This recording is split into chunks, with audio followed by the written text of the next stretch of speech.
à lui, c'est pour ça qu'il est d'autant plus surpris. Il porte une boucle d'oreille un peu cachée comme ça derrière une mèche de cheveux. On voit bien qu'il assume pas terrible. Et sachant quand même très conservateur, il est vraiment surpris de ce changement. Il l'interroge, il lui dit, mais je savais pas que tu portais une boucle d'oreille, toi, j'avais jamais remarqué ça. Ouais, bon, ben ça va, dit l'autre. N'en fais pas tout un plat, c'est juste une boucle d'oreille de femme. Il est manifestement très gêné quand même. Et l'autre insiste un peu lourd, et lui dit, tiens, mais tu la portes depuis quand? Depuis que ma femme l'a trouvée dans notre lit en rentrant de vacances. Oui, hein. Oui, ça, c'est une idée. Dans la forêt vierge, il y a un explorateur qui arrive dans une vaste clairière au centre duquel il y a une hutte avec un toit de chaume, surmonté d'une enseigne, restaurant cannibale. Alors il s'approche, il détaille le menu qui est à l'entrée. Le hollandais, la portion 100 €. L'italien, la portion 100 €. L'allemand, la portion 100 €. Le belge, la portion 100 €. Le français, la portion 500 €. À ce moment-là apparaît le chef en tablier blanc, toque de cuisinier. L'explorateur il fait, dites donc, vous pouvez m'expliquer? Vous avez de la chair humaine de toutes les nationalités, après unique à 100 €, et le français vous le comptez à 500. Pourquoi une telle différence? Bon, il fait, oh monsieur, si vous saviez le temps qu'on passe à les nettoyer.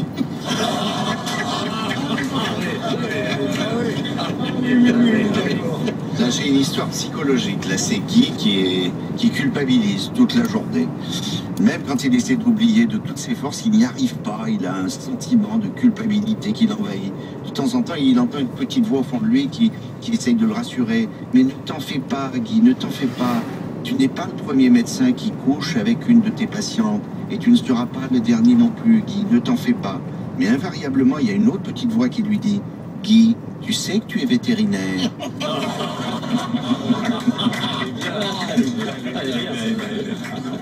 Il y a l'institutrice devant la classe et elle est en train d'écrire un exercice au tableau. Alors le petit Paul crie « Mademoiselle, mademoiselle, vous avez des poils sous le bras droit !» Furieuse, l'institutrice renvoie Paul à la maison pour le restant de la journée. Le lendemain, l'institutrice pousse le tableau du bras gauche et Paul s'écrie « Mademoiselle, mademoiselle, vous avez aussi des poils sous l'autre bras !» Là-dessus, Paul se retrouve à la maison pour le restant de la semaine. Le lundi, l'institutrice, un rien énervé, laisse tomber la craie. En la ramassant, elle entend Paul crier « Salut tout le monde, avec ce que je viens de voir, on se reverra après les grandes vacances. »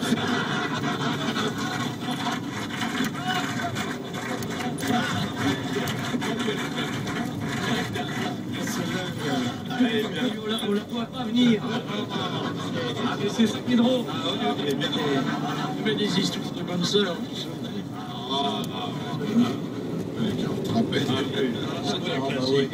Ah bah je sais pas, vas-y toi Jean-Jacques, tu racontes très bien les carottes râpées.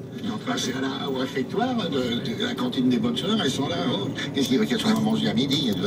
Eh bien mes filles, à midi nous aurons des carottes chic. Râpées, Vous voyez pourquoi je vais laisser C'est un grand classique. Et c'est comme les histoires du curé, c'est le jeune vicaire. Le curé lui fait attention, attention, mon frère, tu vas être tenté par les paroissiennes qui de temps en temps viennent se confesser. Et puis 8 jours après, effectivement, il y a une paroissienne qui arrive et qui lui fait mon père, je m'accuse d'avoir couché avec le pharmacien, je m'accuse d'avoir couché avec le médecin, etc. Et alors elle a des nibards terribles et tout ça. Et il y a ce brave vicaire qui voit ça et tout ça.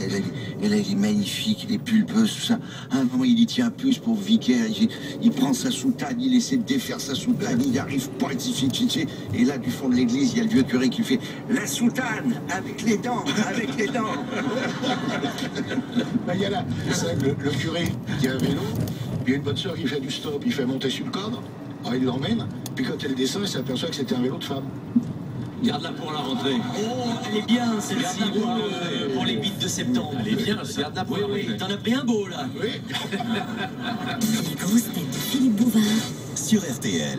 L'été, c'est une belle saison pour partir et c'est encore mieux en Renault Clio climatisé. La version Alizé, 3 portes, essence, est à 8 990 € sans condition de reprise, sans condition sauf une. Vous décidez vite. Cette offre pour les particuliers inclut 1 500 € de remise et non cumulable et valable sur les véhicules en stock immatriculables jusqu'au 31 août. Voir Renault.fr.